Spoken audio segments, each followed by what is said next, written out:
Alright, good news guys. The new drain pump has arrived.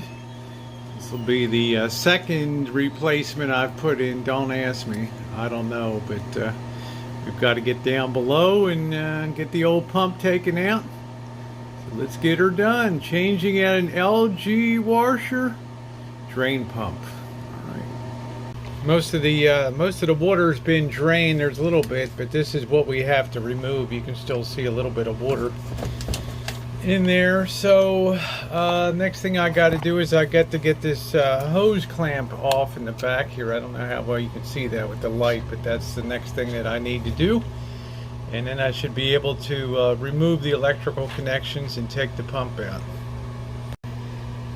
Remove the pump now, and I'm going to go ahead and get the shroud taken off here, and the pump goes on this side. Yeah, I've marked the connections, and it's very important if you're doing your own repair work, make sure you mark here so you know where your proper electrical connectors go on both sides. I've got it marked here, the blue and black on that side.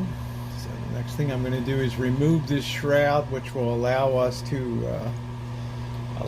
take the pump off. Next, we're going to remove the screws that hold down the pump mechanism to the plumbing. We've got our new one ready to go in. Just have to pop this one out. Okay, I've lifted the old one out there, and I've got the new one with the proper alignment to go on here. I'm going to make sure the mating surfaces are very clean. You put this together that there's nothing stuck in there. Okay. You want a really nice fit in there. All put together, back together, ready to be installed again. So it actually goes this way here. Got little foot part that goes in and slides under there on the clip. So we'll go ahead and put our electrical connections on, and then get it tucked in there. Then get our electrical connections put on. And we should be in business. Okay, she's all tucked back into position. The electrical's all hooked up. Now we got to hook the hoses up and secure it to the front with the screws.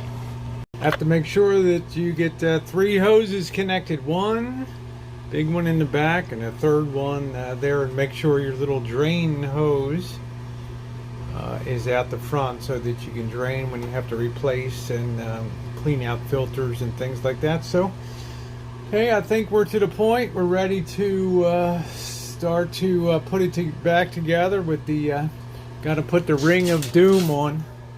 This is the hardest thing to get this around the rubber insert, but I think I'm getting to be a pretty good pro at that now, so we'll see. Okay, the door is now installed. Making sure to reattach to the interlocking mechanism there, and have the ring positioned here. And next thing to do is get this fitted up on here, and get the outer spring ring put on. That's how the ring should be positioned. It should be all tucked in behind here, and you just have out at the bottom. So we'll take a pair of needle nose pliers, grab it and pull it down so it's below. Don't grab it in the middle of the spring. You'll just bend this and distort the spring. Make sure to grab it in this area here. That's always a struggle, but the ring is on and it's really properly seated in there. So it might be pinched a little bit there. I'll have to see if I can straighten that out, but pretty good. Hey, I got the soap drawer back in. I'm just on a rinse and spin mode. So I think we'll know in a couple minutes if it's all worked out good. Then I'll put the top on. I've replaced a few things on here over the years, but I really love this unit. Just simple stuff. Sounds like she wants to run good. It's turning for a rinse mode. Let's put the light on here. Light inside there, looks pretty good.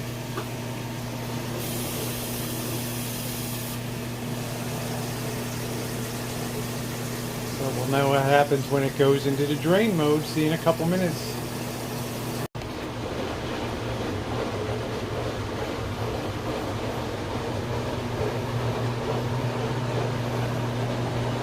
Alright, and bam, just like that, we're back together, back in business, and doing a load of laundry. Woo! Thanks for watching, everybody. Handy Girl Rosie on the job again.